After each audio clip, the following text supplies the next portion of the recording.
Hello. سلام. Today is the third video in the Haggai series. این سومین ویدیو در سری مجموعه‌ای هست که در رابطه با کتاب حجی هستش. And we're looking at the second of Haggai's 4 prophecies. و قراره توی این ویدیو درباره دومین پیشگویی که حجی توی این کتاب کرده با هم بخونیم. But to do that, we're going to have to just start in the book of Ezra. ولی قبل از اینکه بخوایم دومین پیشگویی رو شروع کنیم، اول باید از کتاب عزرا شروع کنیم و قسمت‌های از اون کتاب رو بخونیم. Because this will give us a bit more context and understanding of the prophecy. چون با خوندن یک بخشی از کتاب عزرا یه جورایی مقدمه‌ای هست به پیشگویی دوم و به ما درک بهتر ما کمک میکنه. So we're in Ezra chapter 3. پس عزرا باب 3 هستیم، صفحه 583. And remember, the context is that the returned captives are rebuilding the temple in Jerusalem. و یادتون اگر باشه مقدمه که این داستان که اینطوری بودش که بنی اسرائیلی که برگشته بودن از اسارت حاضر بودن، آماده شده بودن که کار ساخت و ساز معبد رو دوباره شروع کنن. When the Babylonians conquered Jerusalem and took the Jews captive, they destroyed the temple. وقتی بابلی ها اومدن و بنی اسرائیل رو به اسارت گرفتن، کلاً شهر رو و معبد رو نابودش کردن. And Cyrus of Persia had now given them permission to rebuild. و الان کوروش پادشاه پارس اومده و به بنی اسرائیل اجازه بازسازی رو داده. So let's read chapter 3 and verses 10 to 12. بیاین باب 3 کتاب عزرا آیات 10 تا 12 رو با هم بخونیم. چون بنایان پی معبد خداوند را نهادند، کاهنان ملبس به جامه کهانت با کرنا و نیز لاویان از پسران آساف با سنجها به پا خواستند تا به رسم داوود پادشاه اسرائیل خداوند را ستایش کنند. آنان با ستایش و شکرگزاری برای خداوند سراییده می گفتند او نیکوست و محبتش به اسرائیل جاودانه است. و تمامی قوم به آواز بلند فریاد برآورده خداوند را ستایش می کردند، زیرا پی خانه خداوند نهاده شده بود. اما بسیاری از کاهنان و لاویان و سران خاندانها که پیر بودند و خانه نخستین را دیده بودند، چون پی این خانه در برابر چشمانشان نهاده می شد، به آواز بلند می گریستند. هرچند بسیاری نیز از فرط شادی فریاد برمی آوردند. So they laid the foundation of the temple and some people seemed happy. پس حتی پای اون معبد رو ساختن و بعضی از اون جماعت به نظر خیلی خوشحال می اومدن. But there were lots of people there who remembered what the old temple had looked like. They'd seen it and they saw this, in their eyes, this was going to be nothing like it. ولی یه سری های دیگه‌ای بودن، کسانی که مسن‌تر بودن و معبد قدیمی رو دیده بودن از نزدیک و الان دارن معبد جدید رو که پیش ساخته شده رو میبینن و دارن گریه میکنن و میدونن که اصلا نمیتونه مثل معبد قدیم بشه.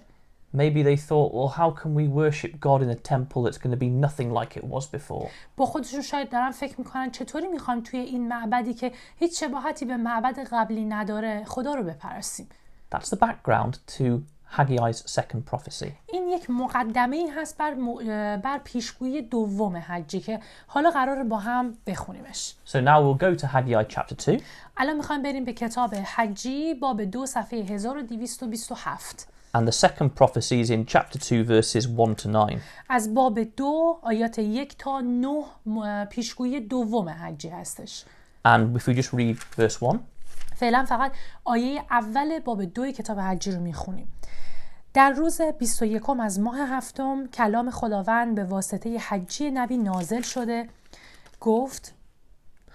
So it introduces the prophecy. پس اول میاد اصلا یه مقدمه به پیشگویی میکنه و اجرای معرفیش میکنه. And it's about a month and a half after the first prophecy, which was in chapter 1. و زمانش حدوداً 1.5 ماه بعد از پیشگویی اولی هستش که توی باب اول در موردش خوندیم. And under Haggai's encouragement from chapter 1, the people have actually started to build the temple again. و با تشویق‌های حجی بودش که توی باب قبل خوندیم که مردم الان کار بازسازی رو دوباره شروع کردن. And God brings them a message in verses 2 and 3. حالا اگر با آیات 2 و 3 باب 2 رو بخونیم می‌بینیم خدا بهشون یک پیامی میده. گفت اکنون با زروبابل فرزند شعلتیل فرماندار یهودا، یهوشع فرزند یهوساداق کاهن اعظم و نیز با تمامی باقی ماندگان قوم سخن بگو از ایشان بپرس کیست از میان شما باقی ماندگان که این خانه را در جلال نخستین دیده باشد؟ اکنون آن را چگونه می‌بینید؟ آیا در نظرتان چون هیچ نمی‌نماید؟ So God speaks to the rulers and the people. پس اینجا خدا با فرمانده ها و مردم یهود صحبت میکنه. And he acknowledges and says, look, yes, I know there are some of you who saw the house, the previous temple with all its glory. و بهشون میگه که میدونم یک سری از شماها خونه قبلی رو، معبد قبلی رو که پر از جلال بود رو دیده بودید. And he asks these questions saying, what does it look like to you now? Does it look like nothing compared to the old one? و بعد ازشون یه سوال میپرسه، میگه الان این خونه جدید، این معبد جدید براتون چه شکلی میاد؟ آیا در مقایسه با اون معبد قدیمی هیچ نیست؟ And he acknowledges that some of them will be disappointed. و این رو هم میگه که یه سری ها با دیدن این قضیه ناامید میشن. And maybe we know the sort of people who are always saying, in the old days it was better. میدونی من منظور چجور آدمایی که معمولا همش میگن قدیما خیلی بهتر بود. The way we used to do things, it was so much better. کارهایی که اون موقع انجام میدادیم خیلی در مقایسه با الان بهتر بود. Those people can sometimes put a dampener on energy and enthusiasm of people in the present. اینجور آدما معمولاً یه جورایی از انرژی و شور و شوق جدیدترها رو که میخوان کار رو انجام بدن میگیرن. And God is aware of this. و خدا هم آگاه از این قضیه. So he starts to give a reassuring, encouraging message. بنابراین بهشون یک پیامی میده که دوباره به اینها اطمینان بده، دوباره بهشون شور و اشتیاق بده. Verses 4 and 5. آیات 4 و 5 رو میخونیم. اما اکنون خداوند میفرماید ای زروبابل قوی باش، ای یهوشع فرزند یهوساداق کاهن اعظم قوی باش، و ای همه قوم این سرزمین قوی باشید. این از فرموده خداوند لشکرها میگوید به کار مشغول شوید، زیرا من با شما هستم، بر حسب عهدی که به هنگام خروجتان از مصر با شما بستم. روح من در میان شما باقی است، پس هراسان مباشید. So what an encouraging message. ببینید چقدر پیامی که بهشون میده دلگرم کننده است براشون. He says to all of them, look, be strong and keep working. به همشون میگه که قوی باشین و ادامه بدین کارتون رو. Don't stop, don't say, this isn't going to be any good. دست بر ندارید، هی نگین که این در مقایسه با اون معبد قدیمی اصلا خوب نیست. He says, I am with you. بهشون میگه من با شما هستم تو این کار. He says in verse 5, this is what I promised you when I first called you from Egypt all those years ago. و تو آیه 5 میگه این عهد رو، این قول رو از همون موقعی که از مصر اومدین بیرون بهتون داده بودم، بهتون این قول رو داده بودم. So that's the first encouragement. He says, look, I'm with you. Don't worry about whether this house will be as good as the old. I'm with you. پس این اولین پیامیه که خدا تو این پیشگویی بهشون میگه و بهشون میگه که نگران نباشین، من با شما هستم، هر چی هم که پیش بیاد، چه به خوبی معبد قبلی هم نشه، من کنارتون هستم و کمکتون میکنم. And then he gives them a vision of hope for the future. و بعد در ادامه بهشون یک رویایی از آینده میده که امیدی داشته باشن. So first of all, verses 6 and 7. آیات 6 و 7 رو میخونیم.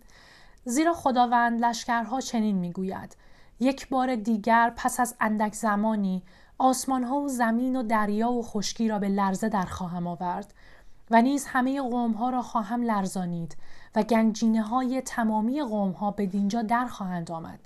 و خداوند لشکرها میگوید من این خانه را از جلال پر خواهم ساخت. So God says, look, I'm going to do something in the future. پس خدا بهشون میگه که من میخوام در آینده کاری انجام بدم. Something which all nations want. کاری که یه چیزی که همه قومها میخوانش. And he says in verse 7, this house I will fill with glory. توی آیه 7 بهشون میگه که این خونه‌ای که دارین الان میسازین رو من با جلال خودم پرش میکنم. So stop worrying about if it's going to be as good as the old one. I will fill it with glory. پس دیگه نگرانی نباشین که این خونه‌ای که الان دارین میسازین به خوبی معبد قبلی نباشه. چون هر چقدرم که به اون خوبی نباشه من خودم اون رو با جلالم پرش میکنم. Verse 8. حالا آیه 8 رو میخونیم. خداوند لشکرها میفرماید طلا و نقره از آن من است. And this is interesting. God says, look, yes, this temple you're building now probably won't have as much silver and gold as the one before. بهشون خدا میگه که این معبدی که الان دارین دوباره بر من میسازین احتمال داره که مثل معبد قبلی پر از نقره و طلا نباشه. But he says, what do I care?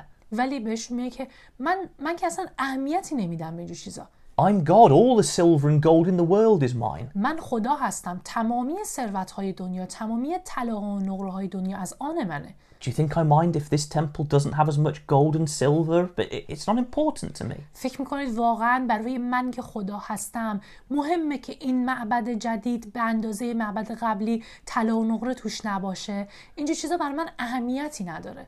And then verse 9. حالا این 9 رو میخونیم.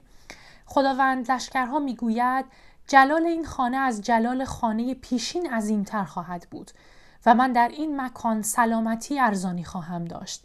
این است فرموده خداوند لشکرها. God says something better is coming. پس خدا بهشون میگه که یک چیز بهتری حتی در راهه. The glory of this house will be greater than the old. در حقیقت جلال این معبد جدید قراره خیلی بیشتر از جلال معبد قبلی باشه. And better than that, in this place where you're building this new temple, I will bring peace. و حتی یه چیز بهتر از این، توی این مکان جدیدی که داریم میسازین، من این مکان رو با صلح و آرامش و سلامتی پرش میکنم. So it's a very encouraging message and it surely would have made them build greatly. پس میبینیم که یه پیام خیلی خوب و دلگرم کننده بهشون داده و مطمئناً تشویقشون کرده که دست بر ندارن و تو کار معبد رو ادامه بدن با شور و اشتیاق.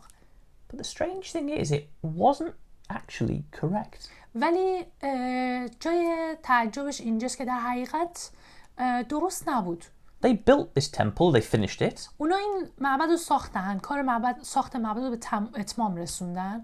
And it stood for a number of years until the time of Jesus. و حتی تا زمان عیسی هم این معبدی که ساختن باقی موند. But it was destroyed. ولی بعدش نابود شد. It never got the glory of the old house where God actually, literally, God dwelt there with his presence. اونطوری که اینجا خدا گفته بود هیچ وقت این معبد دوم اون جلال و حضور خدا درش وجود نداشت. مثل اون معبد اولی که مردم ساخته بودن و حضور خدا درش احساس میشد، معبد دوم اینطور نبود. It became an awful place. در حقیقت به یه مکان خیلی بدم تبدیل شد. In Jesus' time, he said, you've turned God's house into a den of thieves. حتی توی دوران خود عیسی اگر به یاد داشته باشین، خود عیسی گفتش که شما این مکان رو، این معبد رو به مکانی برای دزدان تبدیلش کردین. And Jesus said this house will be destroyed. و بعدم بهشون میگه که این مکان، این خونه و معبد قرار نابود بشه. And it was destroyed. و در نهایت هم نابود شد. I mean, it's not there today. و امروزه دیگه الان اون معبد رو نمیبینید. So was God lying to them?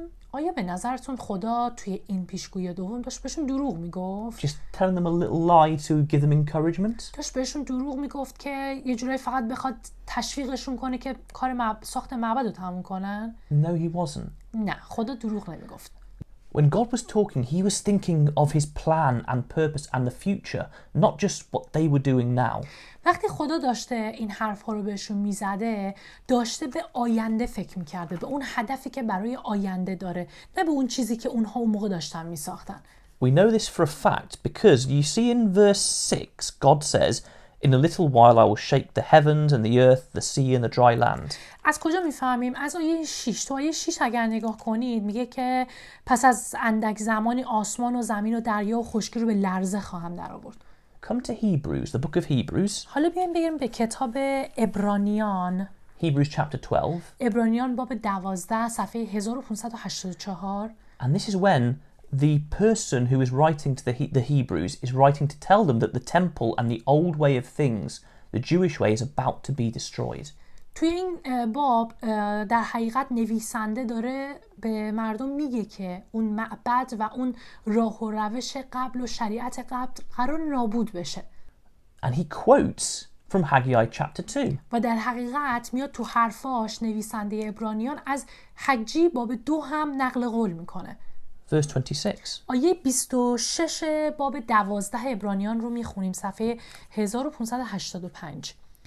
در آن زمان صدای او زمین را به لرزه درآورد، اما اکنون وعده داده است که یک بار دیگر نه تنها زمین بلکه آسمان را نیز به لرزه در خواهد آورد. So he quotes this verse about God shaking the earth and the heavens. پس میاد این آیه رو از عهد عتیق نقل میکنه در رابطه با اینکه خدا قرار آسمان ها و زمین رو به لرزه در بیاره. And then he explains what it means in verse 27. و بعد تو آیه بعدی، آیه 27 توضیح هم میده که یعنی چی. عبارت یک بار دیگر به از میان برداشته شدن چیزهایی اشاره دارد که به لرزه در میآیند، یعنی چیزهایی آفریده شده تا آنچه تزلزل ناپذیر است باقی بماند. So he says this shaking is symbolic for God removing things which can be destroyed, things which aren't eternal. پس داره میگه که این عبارت به لرزه در اومدن در رابطه با چیزهایی که قابل نابود شدنن، چیزهایی که ابدی نیستن و فانیان. He does that so he can build something eternal. خدا این کار رو میکنه، اون رو به لرزه در میاره و نابودش میکنه تا بتونه به جاش یه چیز ابدی بسازه. And in the book of Hebrews, he's saying, the writer is, that all these old things, this temple, it's all going to be removed. و توی این کتاب عبرانیان نویسنده داره میگه که تمامی این چیزهای قدیم، تمامی اون معبد و چیزهای قدیم قرار از بین بره و برداشته بشه. So God can build something better. تا خدا به جاش بتونه یه چیز بهتر بسازه. And what God is working towards building is his kingdom. چیزی هم که خدا منظورشه برای ساختن، همون ساختن پادشاهیش هستش. When Jesus will rule from Jerusalem, یعنی زمانی که عیسی برمیگرده و قراره از اورشلیم شروع کنه به فرمانروایی. when there will be a new and greater temple, و قرار اون موقع دیگه یک معبد جدید و معبد بزرگتر و عظیمتری برقرار باشه. which won't be great because of gold or silver, but because that's where the glory of God is, where Jesus is, where there is peace. قرار بزرگ و عظیم باشه، نه به خاطر طلا و نقره‌ای که توش داره، بلکه به خاطر حضور خدا و حضور عیسی مسیح، به خاطر صلح و آرامشی که درش وجود داره. So God wasn't lying to the people in Haggai chapter 2. پس در حقیقت خدا توی حجی باب 2 به مردم اون موقع دروغ نگفته بود. He's just talking with his eternal plan in his mind. بلکه حرفایی که داشته میزده بر اساس هدفی که برای آینده در نظر داشت، اون هدف ابدیش این حرف رو گفت بهشون. Whether it was the first temple or the one they were building in Haggai's or the future one, it's all the same to God in a way. چه معبد اول باشه، چه معبدی که الان بنی اسرائیل دارن میسازن، یا چه معبدی که در آینده تو پادشاهی قرار باشه، اینها همه برای خدا یه جور هستن. He is just focused on his plan to show his glory and bring peace. چیزی که برای خدا مهمه و خدا برش متمرکزه، نقشه‌ایه که و هدفیه که خدا داره، اینکه مردم رو با این هدف به صلح و سلامتی برسونه. And it didn't matter that the people in Haggai's time were building this temple which would be destroyed. They were building and doing God's work. فرقی هم نمی‌کنه معبدی که الان بنی اسرائیل دارن میسازن توی حجی باب 2 داریم در موردش میخونیم نابود قرار بشه یا نشه. چیزی که مهمه اینه که دارن کاری که خدا ازشون میخواد رو انجام میدن. So they would have been encouraged then. پس یعنی اینطوری تشویق میشن. And it brings an encouragement and lesson for us. و اونها تشویق میشن اون کار رو میکنن و باعث تشویق و دلگرمی برای ما هم میشه. It doesn't matter what work we do for God or at what time. فرقی نمیکنه که چه کاری رو داریم برای خدا انجام میدیم یا در چه زمانی داریم اون کار رو میکنیم. If we are working for God, he sees it as part of his whole overall plan. اگر ما داریم کاری رو برای خدا انجام میدیم، زمان و مکانش مهم نیست. خدا اون کار خاصی که داریم براش انجام میدیم رو یک بخشی از اون نقشه کلی خودش میدونه.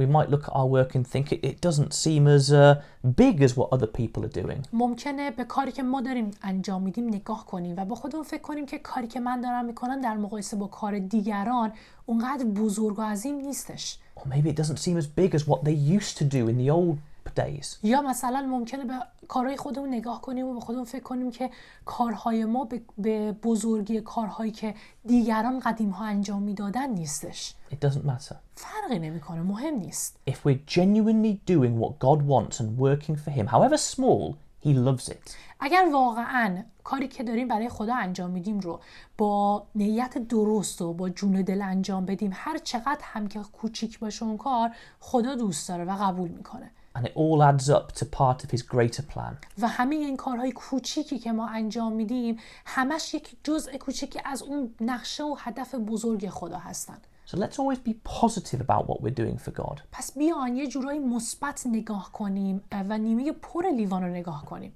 Let's never be someone who maybe brings others down by saying, well, we used to do this, it used to be better. بیاین ما جز اون آدمایی نشیم که هی نق میزنیم، هی بهونه میاریم، هی میگیم که قدیما بهتر بود، قبلا بهتر رفتار میکردیم. Let's focus on whatever we're doing at that point, doing it absolutely the best with full energy for God. بیاین هر کاری که داریم توی لحظه انجام میدیم رو در راه خدا تمام حواسمون رو جمع اون کنیم و تمام تلاشمون رو کنیم که بهترین کار رو از خودمون نشون بدیم و برای خدا انجامش بدیم. And then we're part of God's great plan which he sees. در این صورت هر چقدر که کارمون کوچیک باشه یک بخشی میشه از اون نقشه بزرگ خدا. And he's with us. و خدا هم همراه ما خواهد بود. Thank you. مرسی.